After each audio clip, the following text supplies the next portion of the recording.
Hi, I'm Maggie Marcinsick. I'm the coordinator of mental health services on the East Campus. And my name is Sarah Bowles, and I am one of the coordinators on the Ammerman campus. And today we're going to talk about using mindfulness in the classroom. So we thought we would start with a meditation. Okay, so I'm going to ask that you make yourself as comfortable as you can in the chair. Uncross your arms, your legs, and your ankles, and allow your body to feel supported by the surface on which you're sitting.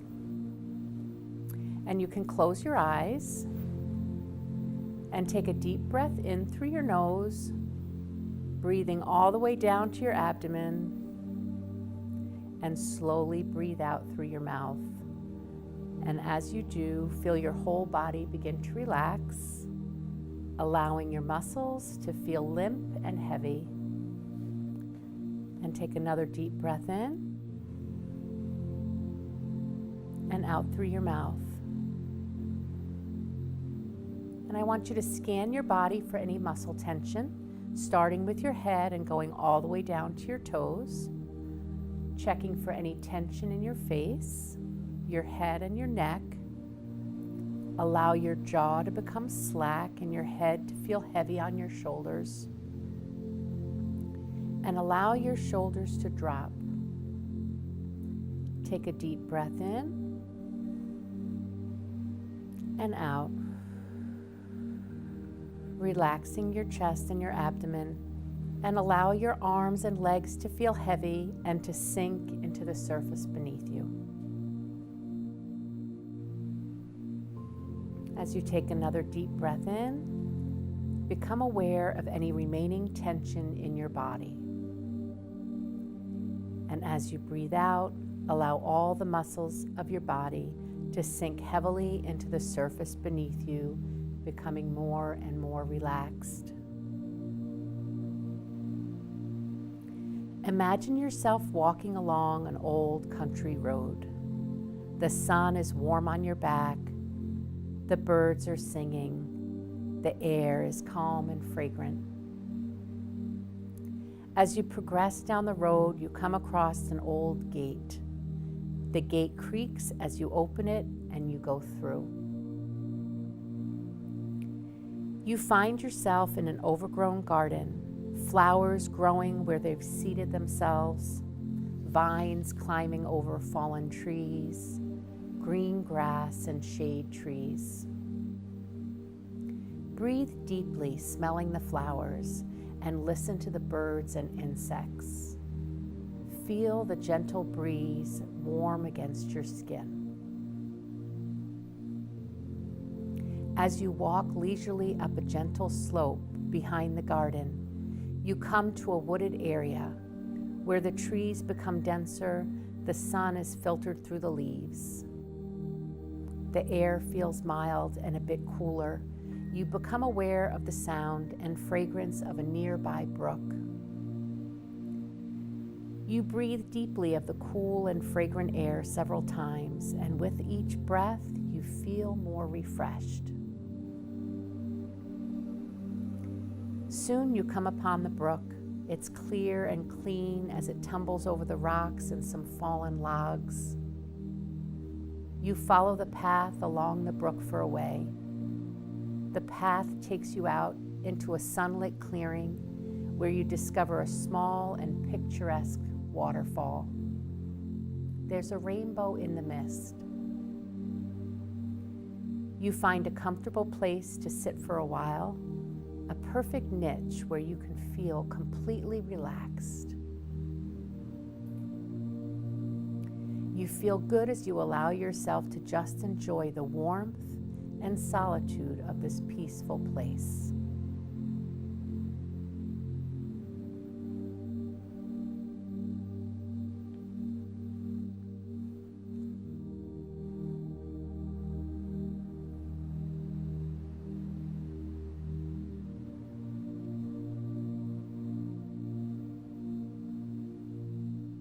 It's now time to return. You walk back down the path, through the cool and fragrant trees, out into the sun-drenched, overgrown garden, one last smell of the flowers, and out the creaky gate.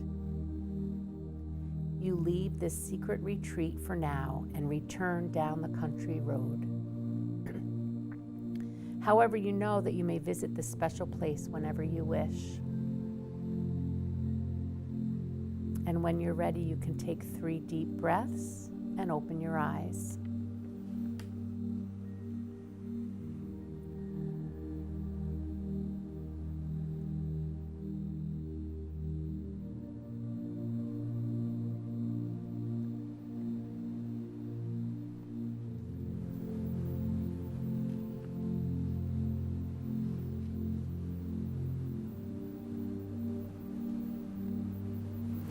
How was that for you to start our session today with a meditation? Yeah? Relaxing. You feel like you're more relaxed now than you were when you came in the room. And probably that, I'm going to say maybe 3 minutes, 4 minutes that took for us to do that. So it doesn't take long, right, to kind of calm ourselves and be in a different place. So Sarah's going to talk a little bit about what mindfulness is. Yeah, so I'm going to try to give you a little bit of a background on mindfulness and what it is. But I think the goal for the workshop itself is to give you some real-life tools that you can bring back to your classrooms, things that you can actually do. And that's why we started this way, because we want you to see how it can be utilized. Today we don't have the lights off, but you could have the lights off in the classroom. You could turn them off before you do it. We also had music playing. So we're going to try to let you experience some of the things that you could then do and take back to your classroom. So what is it? Mindfulness is this term that I think is out there a lot right now. Have you heard the word? Do you have a sense, or you think you have a sense of like what it is? But it's this concept or idea about sort of focusing our awareness and paying attention on purpose in the present moment. But it's not just about paying attention in the present moment. It's sort of doing that without judging our experience. So without judging the thoughts and feelings and bodily sensations and the things that we're experiencing in the moment. And that's really the thing that makes it different and sometimes a little bit more challenging. So mindfulness is derived from Buddhist meditation or Buddhist practice. But it's become a much more secular practice, and it's come into the mainstream in the United States and all around the world. And there's different ways to practice it. So we just did a guided meditation. It had some guided imagery in it. And you can do different types of meditations. It could be as simple as just breathing for a few moments, or they could be extended, and they could focus on different topics and different things. There's also something called a body scan, which was also part of your meditation, where you sort of go through the different parts of your body, from either your head to your feet or your feet to your head. And you're sort of just checking in and trying to, seeing how you're feeling, what's going on inside your body, but you're doing that without judging the experience that you're having, right? And then there's also mindful movement or yoga, and that's another part of, mindful practice or mindfulness. So just to give you a little background, so we're mental health coordinators. We provide support to students on campus. And for me, I'm always looking, and I know Maggie is too, we're always looking for different things that we can bring to our students, different skills that we can bring to them, right? And they come in with a lot. So for me, a few years ago, I was really looking for something that I could do and something new that I could sort of bring to them. And I decided to take a course. It's called Mindfulness-Based Stress Reduction.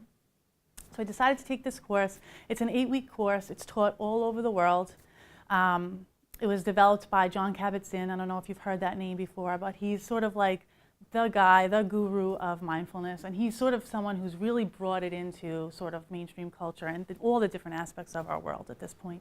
But he developed this course, this Mindfulness-Based Stress Reduction course. And he was a guy, just to give you a little bit of an understanding of where it comes from, but he was a guy who was this brilliant guy. He was a molecular biologist. He worked in the medical field. He worked with patients that were dealing with significant illnesses. They were dealing with chronic pain. They were dealing with cancer, terminal illnesses in some ways. And he worked in UMass Medical Center.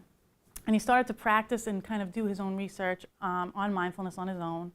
And he decided to see, because he was thinking about how he could bring this, and he wondered if he brought it to his patients, if it would improve or if it would change the way that they dealt with their illness, because when you have those types of illnesses, you're dealing with the physical portion of it, but it also affects you psychologically, emotionally, and in all these different ways. So he thought, if I could teach them mindfulness, I wonder how it would impact them. So he did. He developed this course, and he started teaching it in the hospitals to people that were dealing, like I said, with chronic pain and some significant illnesses. And he found that it really improved their quality of life. It not only helped them to tolerate their pain in a different way and to view their pain in a different way, but it made them feel differently about their circumstances. It didn't change their diagnosis or what they were dealing with, but it changed how they were able to cope with it. And they reported that they had less depression, less stress. They were better able to kind of be in their circumstances, and their quality of life improved. So now it's taught not only in hospitals across the country, but it's taught all over. Corporate America is really bringing it in. Google and Apple and companies like that are teaching their employees mindfulness, because it's so effective in so many different areas of our wellness. It not only helps us in the physical realm, but it helps us psychologically, emotionally, and even in our cognition, cognitively.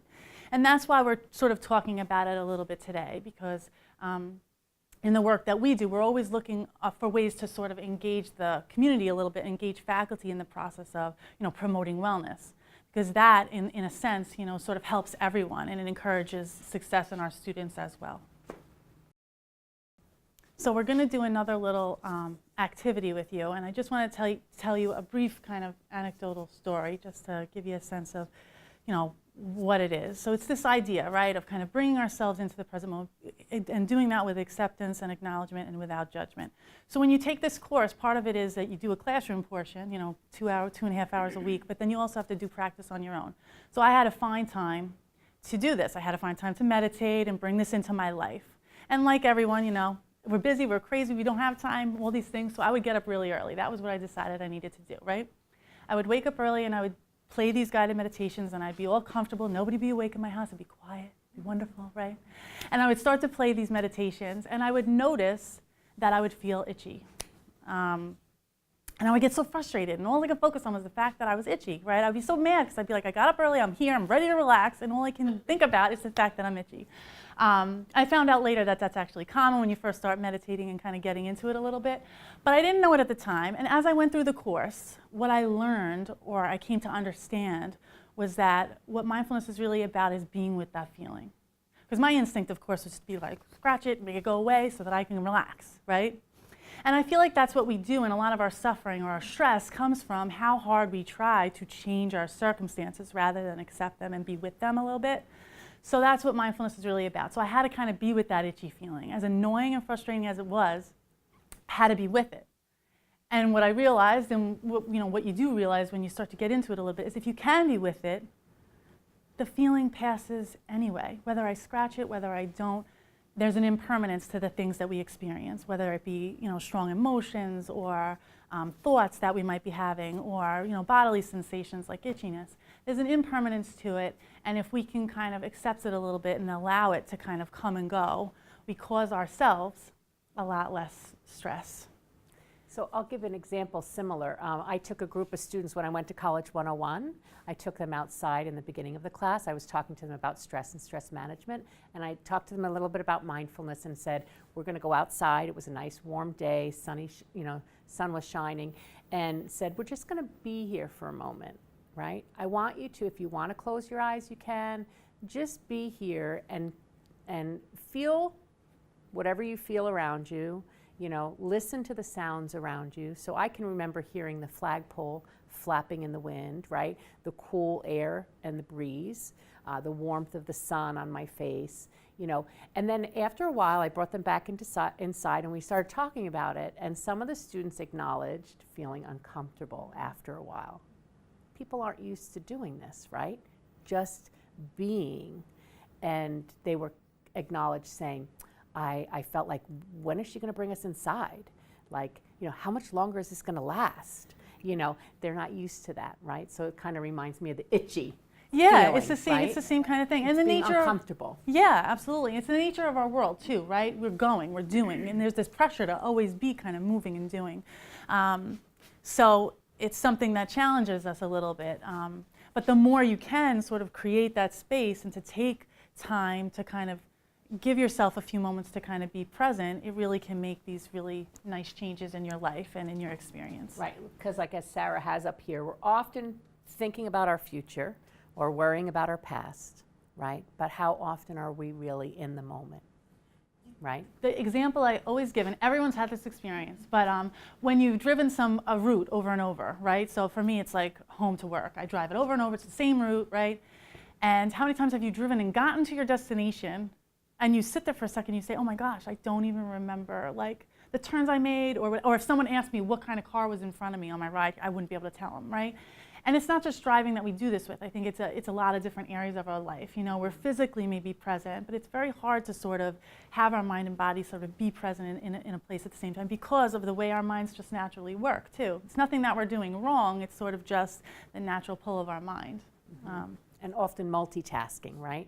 Yes. Doing more than one thing at a time. You're going to hand them out or you want? Sure. Okay. So this will be a fun little exercise of practicing how to be mindful, right? So I'm going to ask you not to eat it yet. Aw. But you will be able to eat it. Aw. Okay. And first I'm just going to ask you to look at it. What do you notice when you look at it? The color. Okay. It's a pretty pink color. And what else do you notice about it? Texture. Mm-hmm. It's what? Feels soft? Smooth? Crinkled. Crinkled. The back of it's more crinkled, right?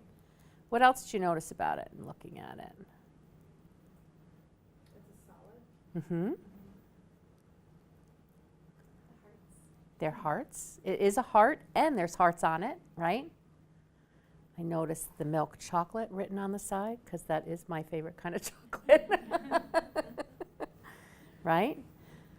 Okay, so wonder if we open it now.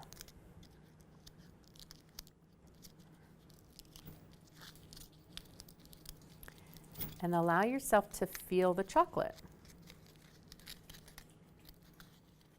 What's the chocolate feel like? Smooth. Smooth. Mhm. Soft. I've now noticed that there's a heart on top of the heart when you take the wrapper off, right? It says Dove on it. Also, did you ever notice inside the wrapper? It says something.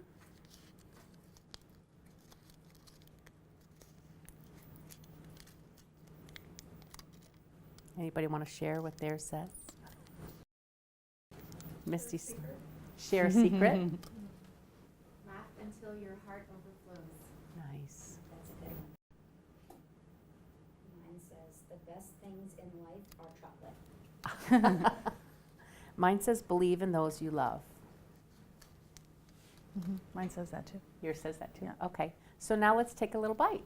But don't swallow it. Just let it be in your mouth for a minute.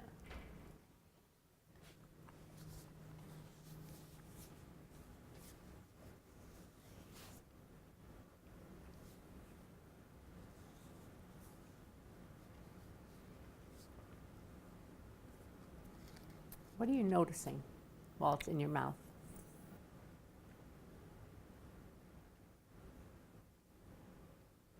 Melting. Mm-hmm. Creamy, delicious. Mm-hmm. Mm-hmm. There's sort of this like inclination to want to swallow, right? That automatically happens. You know, you feel like you just want to swallow it down. There's all kinds of things happening in your mouth. Mm-hmm. And then you can allow yourself to swallow it and see what it feels like. Mm-hmm.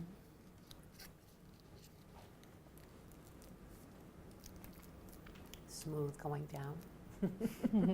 Is there a lingering taste, maybe?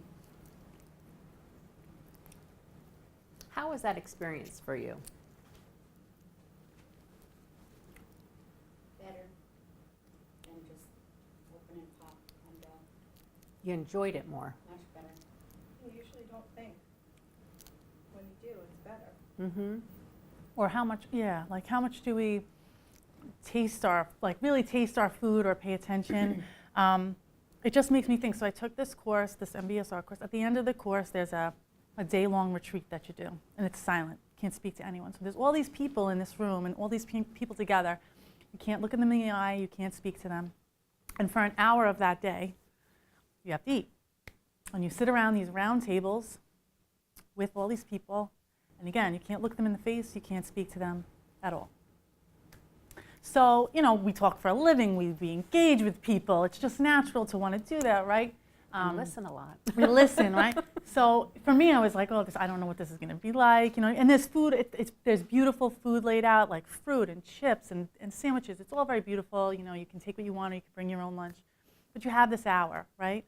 And it was just such a different kind of experience for me. You know, I do love food. I love to go out. I love to eat. But on a regular day-to-day basis, I'm eating to get it done. Like, I'm not sitting, I'm not enjoying my food. I'm known at home sometimes to be walking around my kitchen with my food or drinking as I'm walking, you know. So it's something that's like on my to-do list. It's something that I'm doing, and I generally do it pretty fast. My family always jokes with me that I eat like someone's gonna take it from me. Like, I really do. Like, I don't put my, you know, I don't. So when you eat, when you have this whole hour to eat, and you can't speak to other people, and you kind of just have to do that one thing, just eat, you know, you find yourself, you know, taking sips in between your spoonfuls, you know, maybe paying more attention to how it feels in your mouth. You know, you hear everything. You hear every crunch that people are making, you know, and you experience the food in a different way. So some of what mindfulness is taking a break and creating space, right? And being able to sort of bring yourself into the present moment. But there's other ways to sort of be mindful and to kind of use mindfulness in your day-to-day experience. And this is one of those things, you know what I mean? And I don't eat like that all the time. I really don't. And I tend to still eat fast. But I think what's changed is that there's a different level of awareness, right? I pay more attention. And there are moments where I can make a choice. I can say, oh, I'm eating kind of fast. Maybe I could sit down. Maybe I just need to take it a little bit, or take a smaller bite, or take a break, put my spoon down for a minute. You know, and I think that's what mindfulness kind of creates. It allows you to kind of maybe do things and experience things in a different way. But it's not, you can sort of take the things that are in your day-to-day and do them in a more mindful way. And this is actually an activity you can do with students too, if you want to introduce the idea of mindfulness and what it is to be in the moment, right? Because it does help them to get it. It really does help them to understand it a little bit.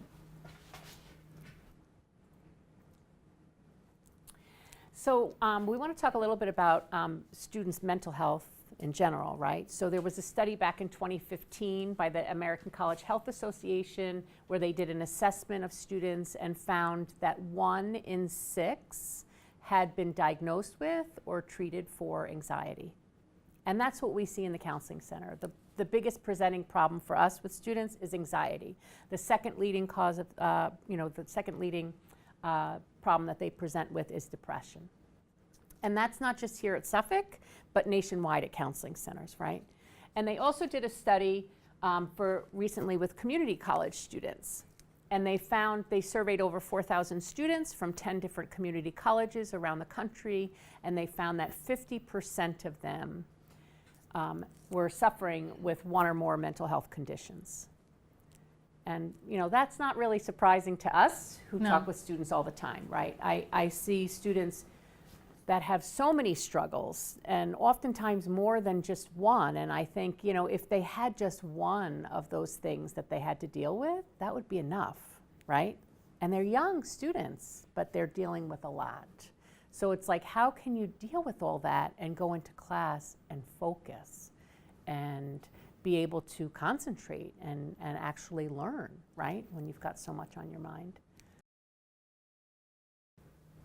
So, you know, I started to, when I took the course, I wanted to figure out how can I bring this in, how can I use this with the students I'm working with, and I started to, you know, bring it into classrooms and try to just give them a sense like I'm giving to you, like what is it, how can I use it, but then I started to think, well, maybe it would be important, maybe it's helpful for faculty to understand, right? So I started to think about how could I bring it to faculty and why is it important for me to bring it to faculty, and I did my own sort of research and started reading and understanding better how and why it's so sort of important in education.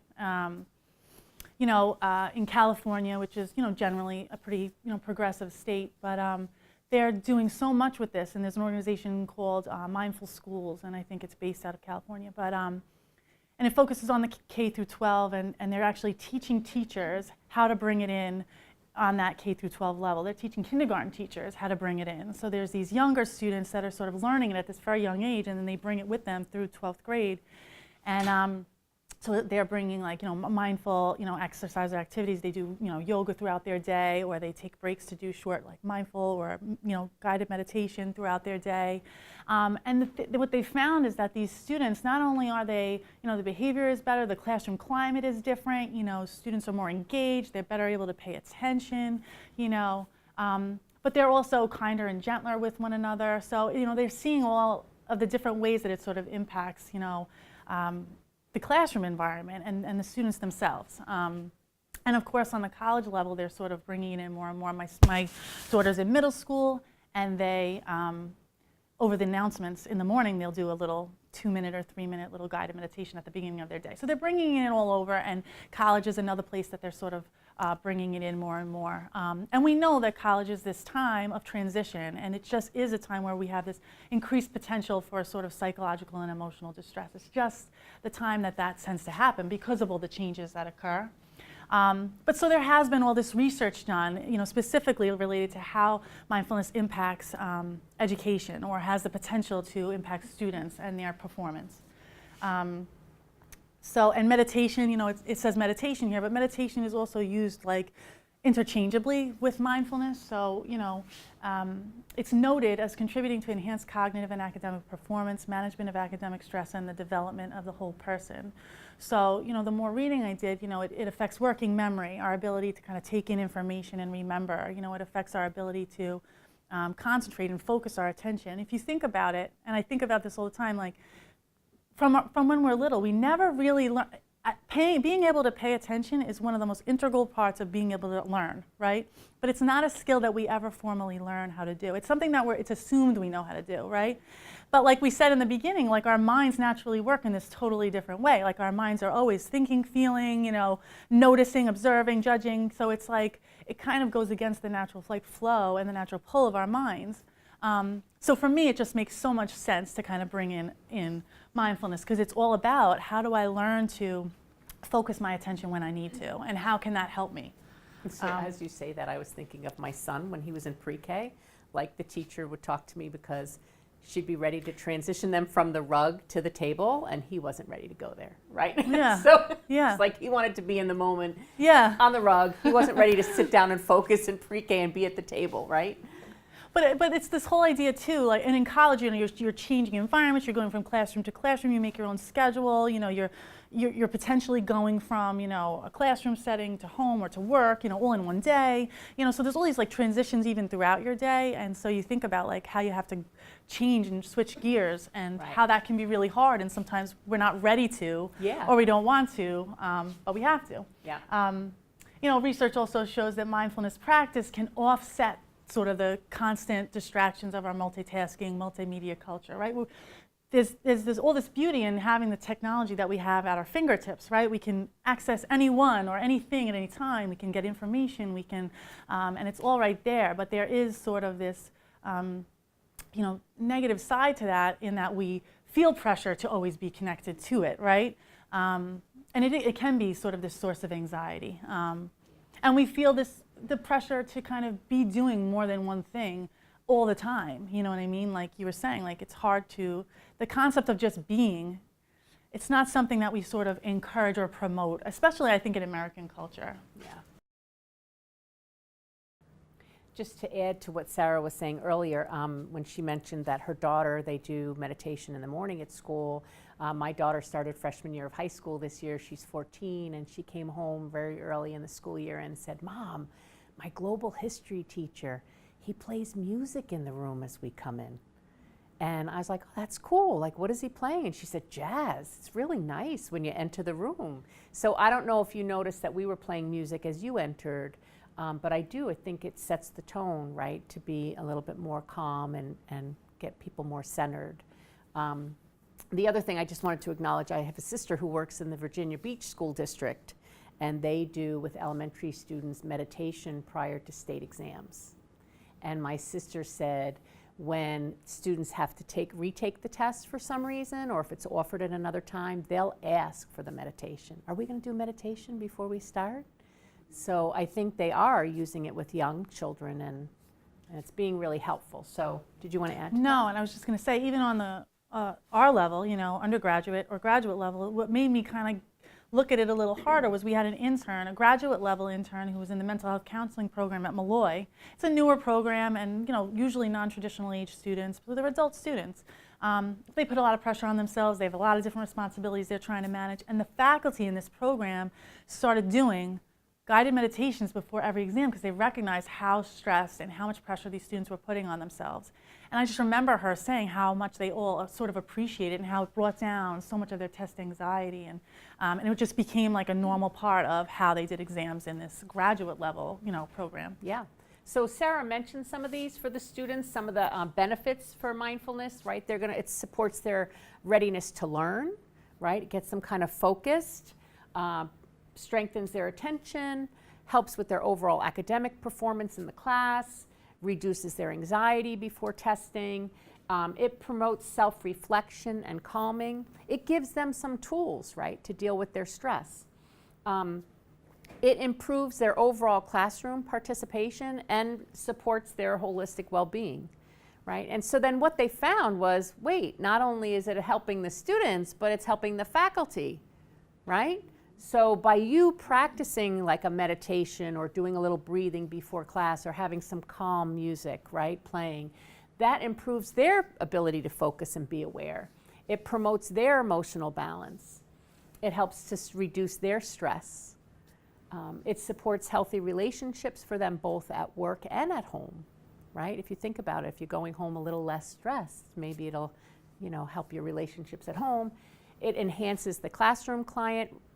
Really, it's setting the tone, right, for the class, and it overall helps their well-being as well. So, win-win for both faculty and students, right? All right, so like I said, I tried to look into this a little bit. I started reading about some of the different research that they've done about mindfulness and its specific impact in different programs. So this was one, it's out of Canada, this Ryerson University in Toronto, and they did this study with students in, I think it was education, nursing, maybe childcare fields. And they had the faculty at the beginning and end of each class, they did a brief guided, sort of meditation or mindfulness practice at the beginning and end of class. And I think they did it over the course of a whole semester.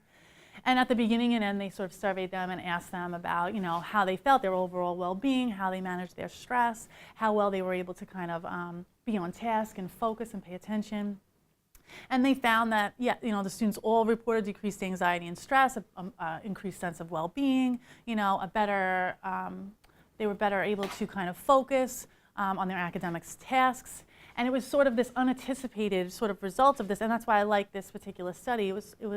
They found that they weren't really focusing on the faculty, but the faculty gave so much feedback saying that it actually helped me too. It helped me engage in a different way. It helped me to feel differently, and it helped me to manage my own stress. And so that's what I really liked about this one. Oh, and then there was this one. This is out of California. It's related to the GREs, which we know is the standardized test that you can take, going into master's level programs. And they focused on different things with different groups that they were studying. So one group, they focused a lot on nutrition and eating well, and they changed the diets, and they kind of really looked at that. And there was other groups that were focused on other things. And one of the groups was introduced to mindfulness, and they were practicing, I think it was 45 minutes a day. And over the course of this period, they found that they went up 16 percentage points on their GRE exams, which is pretty significant. But I think what is so interesting to me about this particular study or this research is that it was over like a 2-week period. It wasn't this long period of time. It wasn't a year. It wasn't like 6 months, you know what I mean? It was 2 weeks, 45 minutes a day, and it really sort of impacted their ability to kind of improve their scores on this exam. So, it always just makes me think, and I think, I always try to be aware, and I recognize how hard it is for faculty too, because there's all this content and curriculum that you have to cover within this very short period of time. So there's all this pressure on you all too to kind of get that done. But I think sometimes, in our feeling pressured to kind of get things done, we sort of we don't allow for the fact that maybe if we created a different space for them, if we gave them some of these tools, they might take it in better and actually do better and be able to hold on to and learn in a different way. Yeah, I think that pressure is real, right? It's very real, even for How much us. they have to Yeah. cover in a short amount of time, Yeah, right? And forget very. it if you have a snow day or something that throws you off, right? I want to talk about breathing, because breathing really is at the center of mindfulness, right? If you think about it, we often take our breathing for granted, don't we? We just do it. Sometimes we might think about it like if you're a swimmer or a scuba diver, right? If you play an instrument, you might think about, if you sing, you might think about your breath, right? But what I want you to do is I want you to put your hands on your belly and tell me, when you take a deep breath in, what happens to your belly. Does it go up or does it go in? Or does it not move? Or does it not move?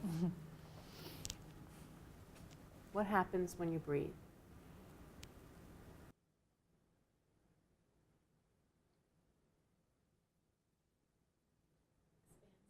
Okay, expands out. Does everybody's expand out? Not sure. Yes. Some people, when they breathe, they suck their belly in because they're trying to take a deep breath. And then they let it out.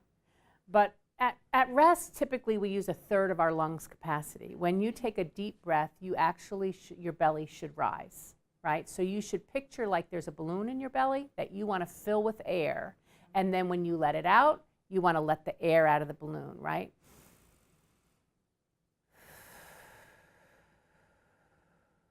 That's allowing you to take a really deep, full breath. That's diaphragmatic breathing, right?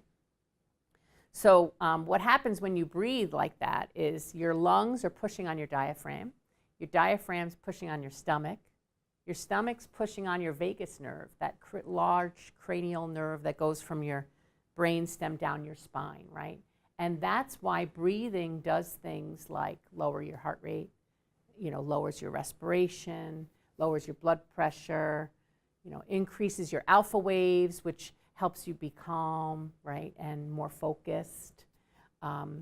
There's a chemical in your blood called lactate that stimulates, when that's stimulated, it increases your anxiety.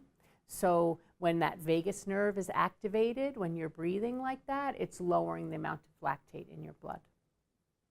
It also helps to release serotonin, right, that natural good feeling neurotransmitter that we have, right, which 95% of it is lined in our stomach and in our intestines, and it can take 20 to 30 seconds to get to the brain. So physiologically, the breathing, it relaxes us, right, but we don't always know why, but it's because physiologically, it's like our body's air conditioner, right? It's helping so that the brain doesn't become overheated. It's our natural relaxation response. So breathing is really important, that we not take that for granted. So Sarah uses this really good example of the boat and the anchor. Yeah. So if you think about it, why mindfulness is really at the center of it all is because to be able to be mindful, you need something that you can kind of come back to kind of bring you back in. And we talked about our senses, right, and things like that. But your breath is something that is sort of always there and available to you, and that we can all access at any time. And if you think about it too, no matter the state of your physical body, no matter the state of your mental health or your emotional, self at the time, we always have our breath. Our breath is always happening. It's something we can always kind of come back to. So if you think about, if you picture sort of any body of water and you picture this little, rowboat out on the water and you throw an anchor over the side of this rowboat, right? Will the boat still move? Yeah, right? The boat is still going to move, just like our minds. Like our minds are going to be pulled, right, into the future, and we're going to be worrying and planning and doing all that stuff, right? Or we're going to be drawn into the past, right? And we're going to be, thinking and hoping and wishing that things were different maybe, or just reminiscing. But what the breath can do is it's sort of this tool, and it brings us back. It can be our anchor and something that we come back to bring us to the now, right? Center us. Right. It's this thing that we do sort of without thinking most of the time. That is just such an amazing resource. It's funny because, I'm wearing an Apple Watch right now. My husband got it for me. I'm really not tech savvy, but, I started to wear it. I was like, okay, I've been wearing it for years, right? And when I first got it, you get all these notifications, just like your phone, right? And I was always just like, it just annoyed me. I was just like, it was annoying. So I'd always dismiss them because you have that option. And there's one notification that used to say, do you want to breathe? And I would always dismiss it. I'd be like, no, I don't have time for this. I really don't. And I would say no, and I would just dismiss it.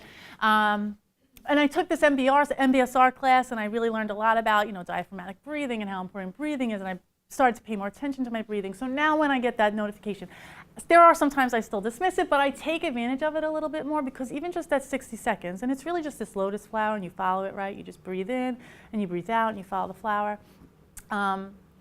It just can make such an impact, and it really is like a reset button. That's what I really kind of bring it back to. But I think for a lot of our students, it's not something that they're thinking about. It's not something that we're thinking about, and it's something that's so simple for anyone to sort of teach them or let them know about, what I mean, or to even do, you know? So prior to class, you could teach them about diaphragmatic breathing, and then you could maybe take a minute just to take a couple deep breaths, right? Maybe to have them count in for 4 and out for 6,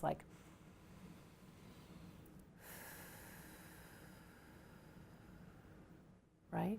2 or 3 breaths. And when you're crunched for time with your curriculum, taking a couple breaths prior to class is not a lot of time, but will do world of wonder, right? I do that in between clients sometimes. I'll put music on for myself. Maybe I might have 5 minutes in between students. I might put a little music on for myself and just breathe a couple times, right? They say just taking 3 is the number that they always come to. If you can just sit and sort of take 3 really full kind of deep breaths, that it can really kind of just sends this message to your brain to kind of bring it all down. So it's just interesting. So as I started to get more into all this stuff, I started to talk to faculty, and I realized that there are faculty that are doing and have been doing this in different ways and in different levels for a while. And that's why I wanted you to come today, because I Yeah. know Ammerman's doing it a lot, and I wanted her to be able Yeah. to talk about that. And I do feel like no matter really what discipline you're in, you know what I mean? I think on our, and I'm sure it's the same here, how much math anxiety there is, right? Just surrounding the topic of math, any kind of math course, I feel like it's just naturally this, and there's a term for it, math anxiety, you know what I mean? Or even Bio 130 is one of those courses that's so necessary for some of our students, but it just brings with it such a high level of stress. And I always think to myself, what would happen? Would it be different for students if, before every exam in the course, they just did a little breathing or guided meditation? How much would that impact, maybe students in the class? So I talked to people from all different disciplines, right? And I've gotten to know, lots of the different faculty on my campus. And so Lisa Melendez, I don't know if any of you know her, she's from the library, right? And she, is somebody that in her own life, does a lot of mindful practice. She's very into yoga and things like that. But she teaches a library research course, which is Library 101. And she brings it into almost every aspect of the course. She has them do research assignments, and she makes the research assignments sort of on the topic of mindfulness. So they can choose any topic they want, but it has to be sort of at the center of it, this idea of mindfulness. And she'll give them different ideas, and they can kind of work from that.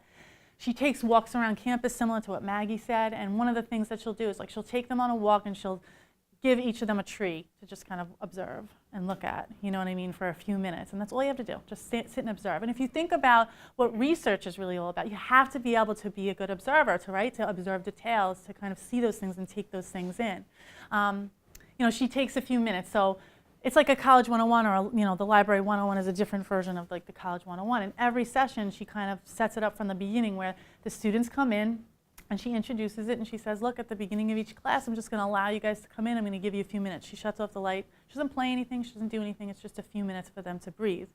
And I think in the time that she's done it, that the large majority of students look forward to it. They come. I mean, I guess you have to give students kind of the opportunity to opt out, because there might be students that aren't comfortable. But even in my experience of going into classrooms, there are students that may not be comfortable. A lot of their reasoning for being uncomfortable is because they just don't do it. They're not exposed.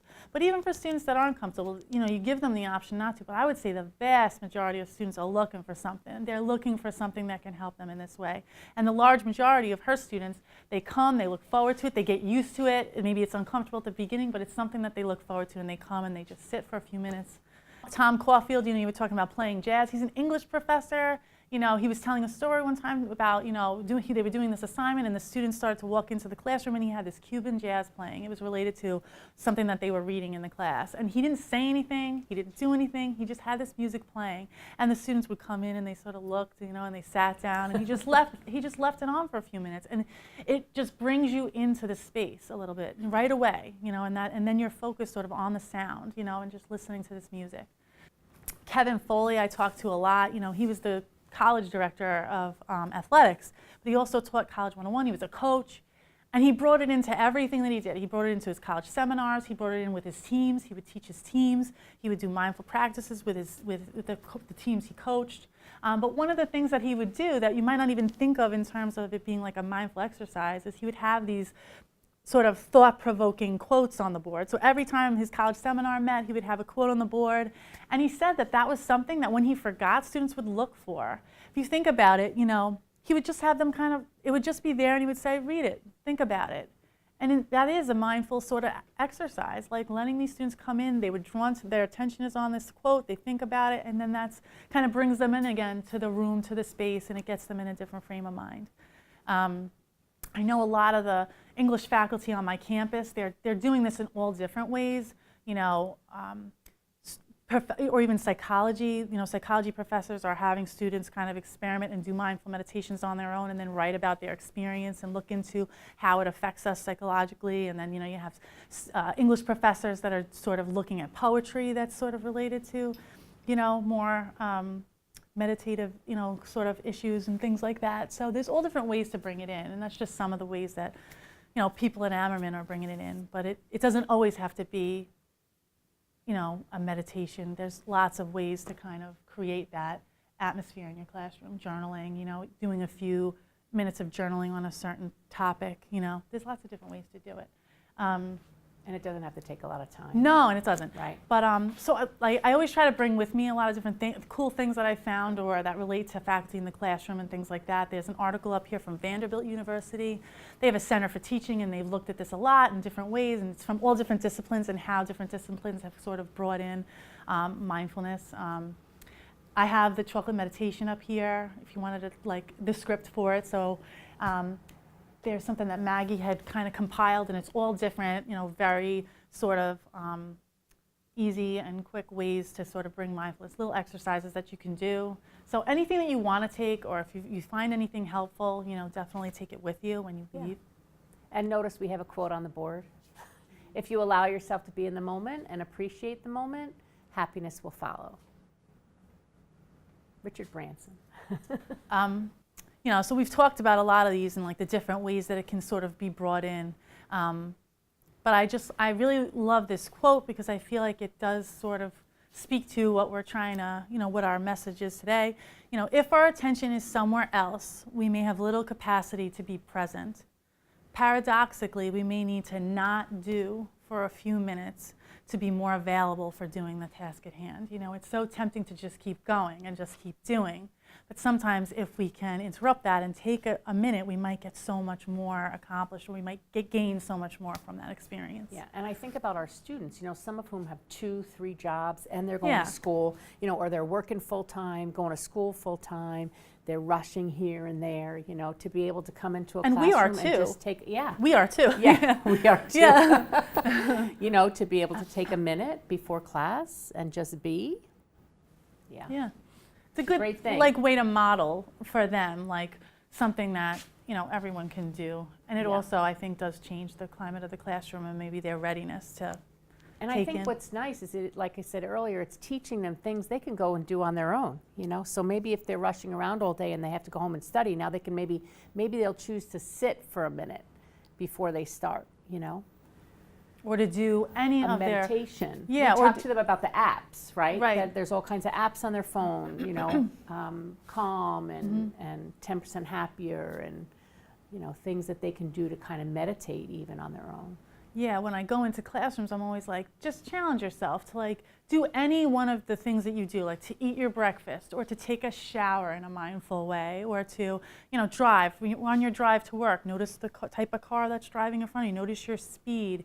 Look at the things around you. Just drive. Or if you're taking a shower, smell the shampoo. You know what I mean? Feel the water on your skin. There's ways that you can kind of take time in just your normal day-to-day, And I always joke with them because I'll tell them I took this course and this is how I kind of got to know this a little bit.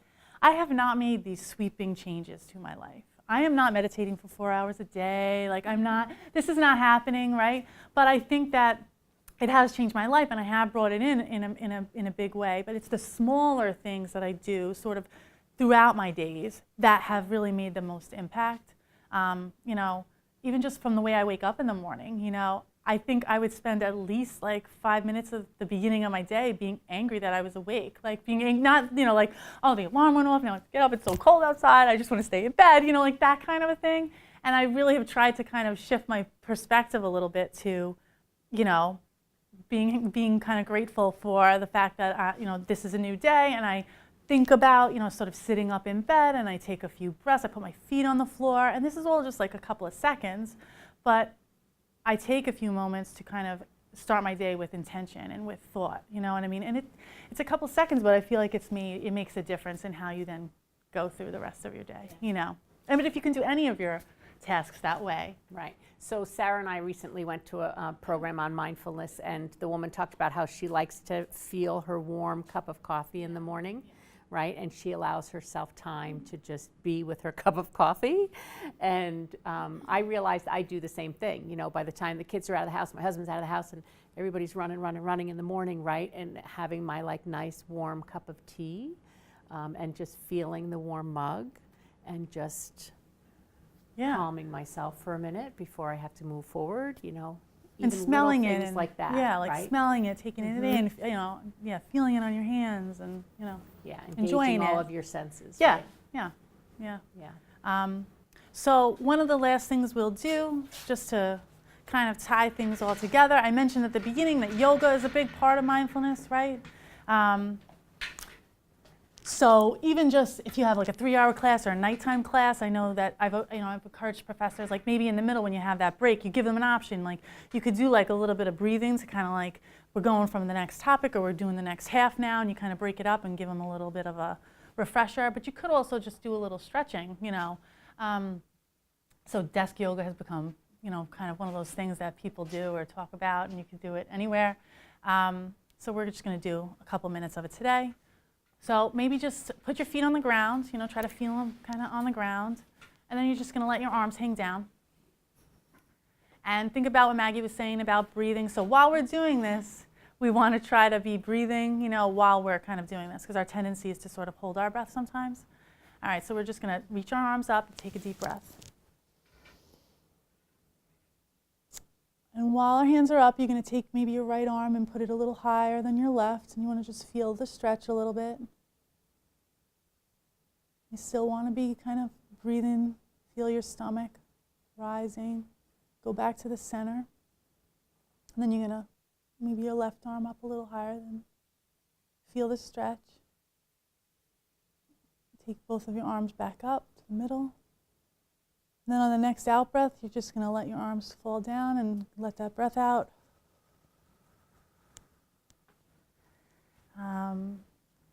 And now you can kind of put your arm over the side of your chair. You can take your right or left, right? You're going to grab the chair, and then you're going to put your elbow over the back of the chair. And you're just going to do a twist. And again, you just want to be sort of paying attention to your breathing. Make sure you're still taking those deep breaths. And just twist a little bit.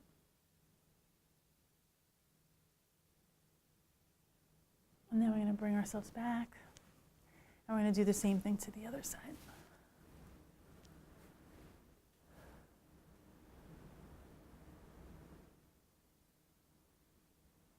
And then we're going to bring ourselves back. And just to bring our legs into it a little bit, you can just kind of extend your legs out, and you can like flex them and point them. You can roll your ankles a little bit, kind of stretch them out. And put them back down. And then we're gonna end the way that we started. We're just gonna kind of reach up, take a big deep breath. And then on our next out breath, we're gonna let it out.